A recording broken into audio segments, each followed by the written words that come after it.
How you doing, guys? I'm Sean. You're very welcome to this channel. Guys, today's video is Ramble. I'm going to be talking about how I got into photography. Now, get yourself a cup of coffee or a cup of tea or a drink of your choice. Maybe a sleeping bag or a blanket, because this could possibly be a long video. Not too sure how long it's going to be, Mr. Magpie. But basically, must have been about 1982, 1983, when I got my first camera. My sister's camera. It was a compact camera. I used to borrow it, so we used to take wee photographs there, like everybody would have, I'm sure. And of course, then I got I think it was a Helena camera when I was about 15. Just watching these cyclists here. When you're overtaking cyclists, by the way, give them good distance. The last thing you want to do is clip them with your wing mirror, so make sure. There you go. You thought you were coming here to listen about photography. Instead you're getting rules of the road. So basically, I had a Helena camera. It was just a wee 35mm camera. I remember the smell of it was fantastic. Sounds mad, but it's just like magazines. Nobody that create a smell.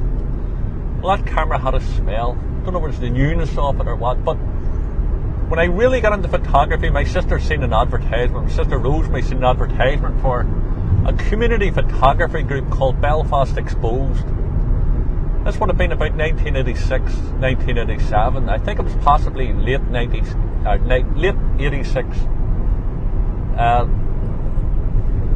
And I was living with my sister at the time, and she came in, she said, "Sean, you're interested in photography? There's an advertisement down in the wee local shop. A crowd says that if you're unemployed," which is what I was, unemployed obviously and on welfare, that they could supply a camera and film and teach you photography. So I did what any brother would do. I got my sister to ring him up. My sister rang a fella called Chris Lees. Now this might sound long-winded, but the fact is I want to give credit to people who changed my life. And but Chris Lees was from Riverdale up in West Belfast, up in Andytown. And basically, Chris was in charge of the youth group in Belfast Exposed. Now, Belfast Exposed was started by two guys, Danny Burke and Sean McKernan. Danny Burke was a school teacher of mine, geography teacher. He was a character, I have to say. And he's in spirit now. He's passed over into spirit. And Sean McKernan went to the same school as me. He was I think he's a year, maybe 2 years older than me.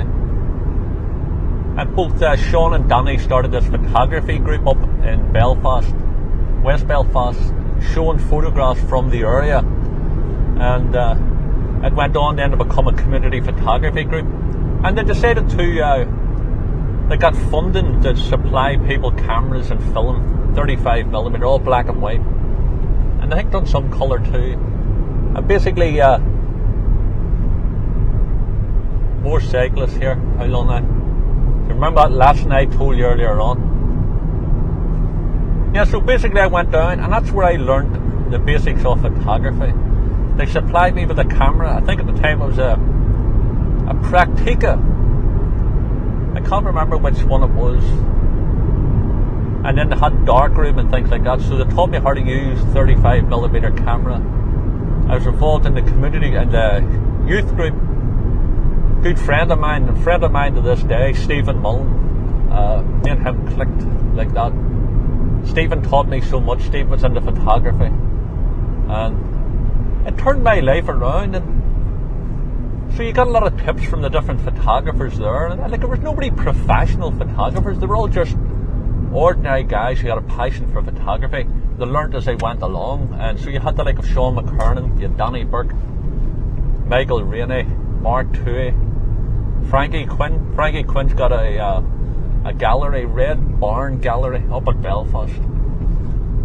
Sean McKernan, as I say. Danny Burke is in spirit. Chris Lees. See a few are MacLeod, Mark Toohey. I think I said Mark Toohey, but people came and went, so there was a lot of people there that I probably met that I didn't remember. I was going through stages of my life, and I was a different person then. So I'd say a lot of alcohol was consumed by me prior to going to Belfast Exposed, but it changed my life, guys, I have to say. And I just wanted to put that out there, because I think sometimes we can go through life and we forget where we came from. That's one thing I've never done in my life, but sometimes you meet people on your path and on your journey, or even on YouTube and Facebook,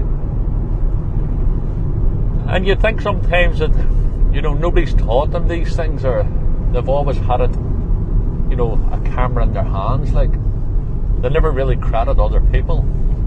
But Belfast Exposed and the community group is still going now. I don't think it's the same company, of course, the same community group, but I do think it's a different thing now. I'm not too sure if people can still drop in and free of charge they can get all these use of cameras and film. I'm not too sure if they still do that as a drop-in, but I think they do still go out to community areas teaching people photography, and the people attending don't have to pay. So I just think it's fantastic. But the group that Sean McKernan started, I have to say, changed my life. And you know, although I took a break from photography, probably about 13 years, I'll never forget those days, because it was just such a wonderful camaraderie between people. We were all learning, some more than others, but people shared the information. We learned from it. I loved that in the darkroom. I learned a lot, and I think that's it's not done often enough, is artists to combine their resources to help each other and help people who are new. Sorry if there's no eye contact here, I'm on a bad stretch of road, but they don't share their resources. They don't. A lot of artists will do that, but I'm talking about artist organisations, through lack of funding, resources, they're not in a position to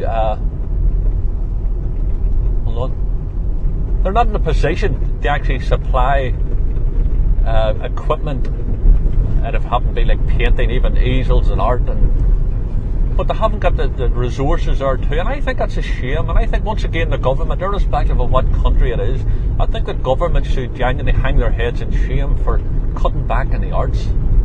Did you know? You see, they want us to constantly use the left-hand part of our brain, the working things out and clouding, instead of using the right half, the artistic side. And I think if they encourage more people to get involved in the arts, irrespective of what genre it is, we would have less crime and less violence, and certainly less depression and things like that. So you go, there's my ramble. I don't know if you guys ever see it, but Belfast Exposed, and especially the like of Sean McKernan, Stephen Mullen, Frankie Quinn, Danny Burke is in Spirit, so he's probably sitting here beside us. Mickey Rainey, Mark Toohey. I keep in touch with Sean McKernan from time to time through Facebook, and Stephen Mullen I would say Steve's my best friend, although I don't get to see him as often as I wish, but he's always been consistently there as a best friend would be, through thick and thin. So I owe you guys, and I was going to say girls as well, but of course Anne McMurray, Anne was a photographer there too. So I owe you guys and girls my thanks. Wee dog here, hang on. Wee overweight dog just waddling up the road. The tail was going like that. I owe you guys my thanks and love for introducing me and teaching me and giving me a good foundation on photography. And no matter where I go with photography, no matter if I get back into it the way I would like to, just rest assured that you certainly played a major part in my life. Guys, listen, if you haven't already done so, please do subscribe. You can follow me on Twitter and on Facebook, and know that I'm sending you love from Ireland. See you later, guys.